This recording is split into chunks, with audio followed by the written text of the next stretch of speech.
MP no Rádio, o Ministério Público do Paraná, mais perto de você.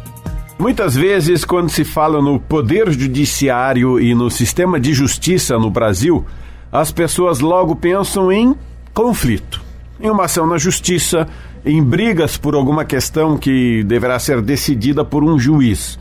Entretanto, há outros caminhos no próprio judiciário e no Ministério Público para além da abertura de um processo judicial. São as chamadas práticas autocompositivas, voltadas para a solução consensual dos conflitos. Mediação, conciliação, negociação e justiça restaurativa, por exemplo, são alguns meios de solução de conflitos cada vez mais comuns no Brasil. Para explicar o que é que são essas práticas e como elas são aplicadas, o MP no Rádio recebe a Procuradora de Justiça Sâmia Saad Galotti Bonavides, que é coordenadora do Comitê de Incentivo às Práticas Autocompositivas e do projeto MP Restaurativo e a Cultura da Paz. Doutora Sâmia, o que é que são, afinal, essas chamadas práticas autocompositivas? É uma grande satisfação poder falar disso com os ouvintes desse programa de hoje. É o Ministério Público querendo efetivamente contribuir para que você que está escutando esse programa tenha uma visão diferente dessas coisas. Bom, as práticas autocompositivas são o seguinte: é uma forma de solucionar conflitos que existe desde os primórdios, né? Não dá nem para saber quando é que isso começou, né? Porque só havia duas maneiras antes do Estado entrar e organizar a vida das pessoas de solucionar os conflitos. Ou era pelo uso da força, né, com violência, você vai, arranca da pessoa, que é uma coisa não civilizada, que não deve ser feita, e a outra forma era pelo consenso, buscar o acordo com a outra parte. E no acordo, também chamado de transação, o que acontece? As partes resolvem.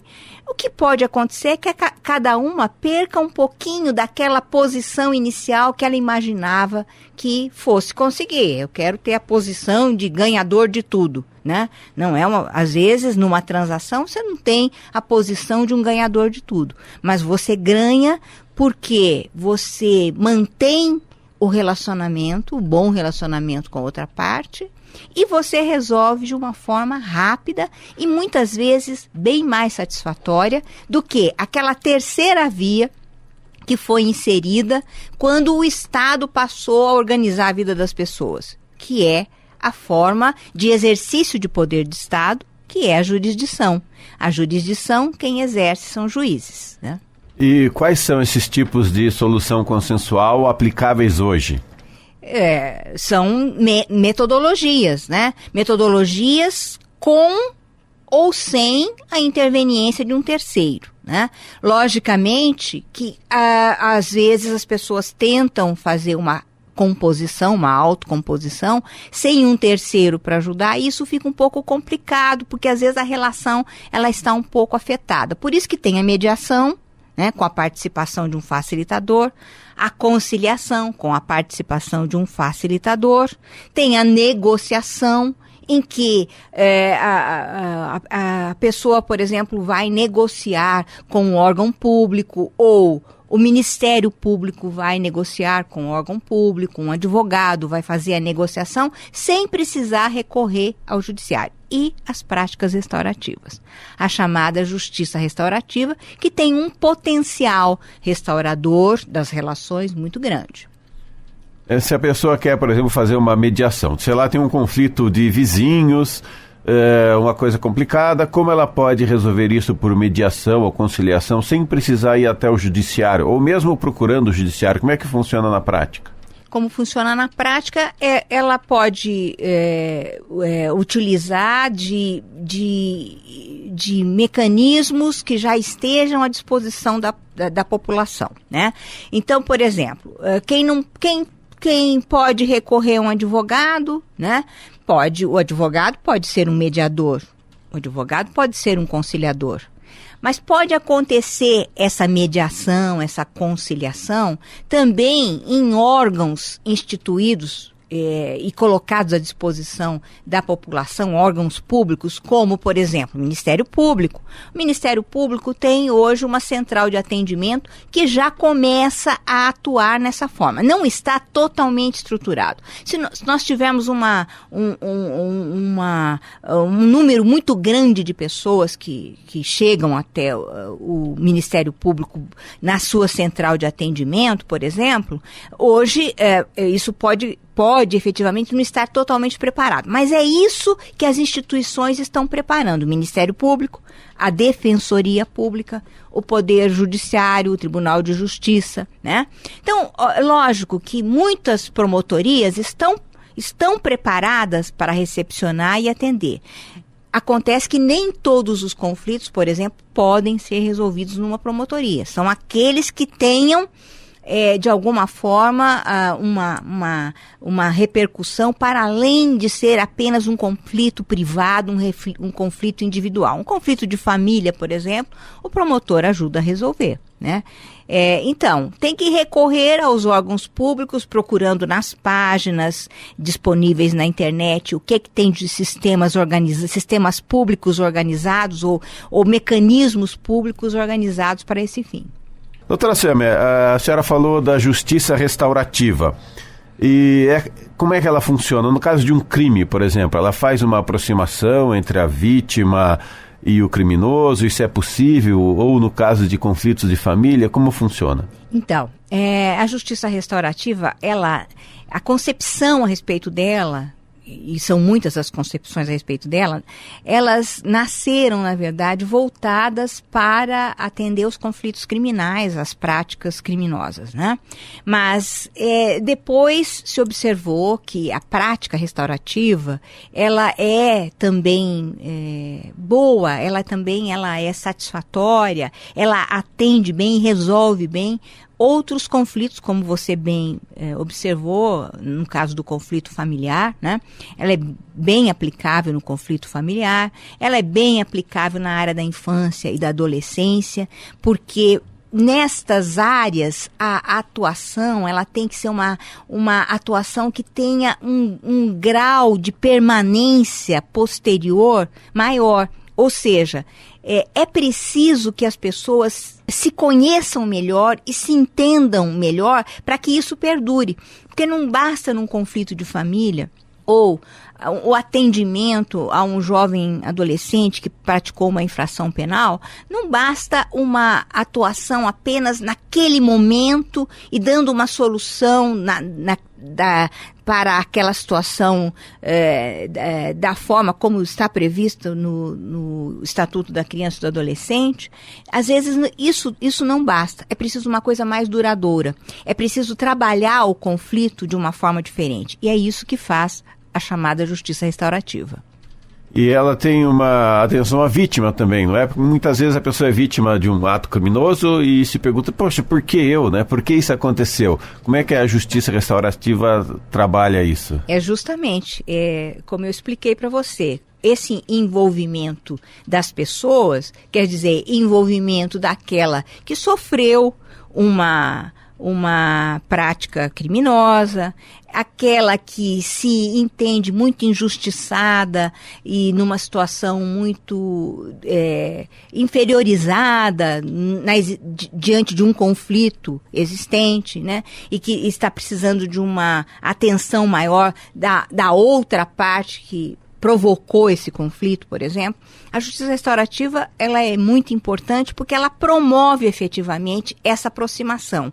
O que é justiça tradicional, o recurso, a ida ao Poder Judiciário, ele resolve a situação, mas nem sempre se consegue dar esse atendimento à vítima, aquela pessoa que no conflito está se sentindo numa posição, vamos dizer, mais prejudicada do que a outra parte, né? De mais prejudicada do que a outra parte. Então, tanto o Ministério Público quanto o Poder Judiciário, eles têm, hoje em dia, alguns mecanismos e alguns sistemas para buscar resolver esses conflitos sem precisar ajuizar uma ação, fazer um processo. A pessoa, por exemplo, lá no interior, procurando o promotor poderá sugerir uma solução consensual sem precisar abrir um processo em alguns casos? É isso que nós estamos estimulando por meio do projeto MP Restaurativa e Cultura de Paz. É para isso que existe o Comitê Permanente de Incentivo à Autocomposição, para que a gente gradativamente substitua, né, esse papel que hoje é central no nosso sistema de justiça, de sempre recorrer ao Poder Judiciário, quer dizer, o Judiciário se colocando, o Estado juiz se colocando como aquele que resolve as questões. Agora, está sendo feito um movimento contrário, de alguns anos para cá. Mas isso não é fácil. Não se muda uma cultura de uma hora para outra. Não se institui serviços capazes de atender essa demanda dessa forma de uma hora para outra. Mas as pessoas podem ajudar a contribuir com isso. Também elas próprias tendo uma maior disposição para o consenso, para a solução consensual. E aí, vamos dizer assim, daqui a algum tempo, hoje em algumas comarcas nós já temos serviços capazes de atender isso. Nós esperamos que com o desenvolvimento do projeto, com o desenvolvimento desse trabalho de estímulo, a gente tenha isso cada vez mais. Mas todo mundo hoje pode começar a colaborar. Existem os tais círculos restaurativos. Isso pode ser feito até dentro de casa, na família. Como fazer isso? Que dica a senhora daria, por exemplo, a pessoa promover esse entendimento nos conflitos familiares, por exemplo? Olha, a justiça restaurativa, ela existe assim várias concepções a respeito dela, né? Mas nós podemos traçá-la em 3 diferentes concepções para explicar assim, de uma forma bem rápida e dizer sim. Você pode fazer círculos restaurativos na sua casa, né? Lógico, você não vai estar fazendo justiça restaurativa, mas você vai estar promovendo um círculo integrador, um círculo transformador do relacionamento entre as pessoas, por exemplo, da sua família. Como isso pode ser feito também na escola, né? Pode ser feito na escola por ação dos próprios professores, dos próprios alunos, para entendimento entre professores e alunos, né? Porque o círculo restaurativo é uma concepção de encontro, é uma concepção de reparação, tem uma finalidade reparadora e tem também uma finalidade transformadora, né? E o que é o círculo restaurativo? É você colocar as pessoas num círculo, né? De preferência sem uma mesa no meio. Pode colocar um objeto significativo no meio desse círculo, significativo para a família. Por exemplo, em cima de um pequeno tapete, um copo de água, uma flor do lado, né? Uma flor do lado dessa água, porque isso remete aos círculos restaurativos que eram feitos em sociedades comunais, em sociedades tribais, onde as coisas eram resolvidas pela conversa e pelo acordo entre as pessoas, né? Então, dessa forma, as pessoas sentam-se nesse círculo para, elegendo um objeto que é chamado objeto da palavra, passar entre as pessoas que estão no círculo, e a cada vez que a pessoa recebe esse objeto, ela pode falar um pouco sobre a sua vida, sobre o que ela sente, os valores que são importantes para ela. Por exemplo, para mim o valor importante é a sinceridade. Para mim, o valor importante é a honestidade. E começar a falar um pouco sobre o que ela sente no relacionamento com as outras pessoas. E isso ser feito, cada uma vai dar um depoimento, né? E no final, normalmente o que ocorre é uma situação de engajamento, uma situação em que as pessoas se entendem, às vezes até choram, né? Se abraçam. E isso é muito bom. Muito obrigado, doutora Sâmia, pela sua participação. O programa MP no Rádio é uma parceria do Ministério Público do Paraná e da AERP, Associação das Emissoras de Radiodifusão do Paraná. Comentários e sugestões podem ser feitos pelo e-mail mpnoradio@mppr.mp.br ou pelo telefone 41 3250 4469. MP no Rádio, uma produção do Ministério Público do Paraná, em parceria com a Associação das Emissoras de Radiodifusão do Paraná.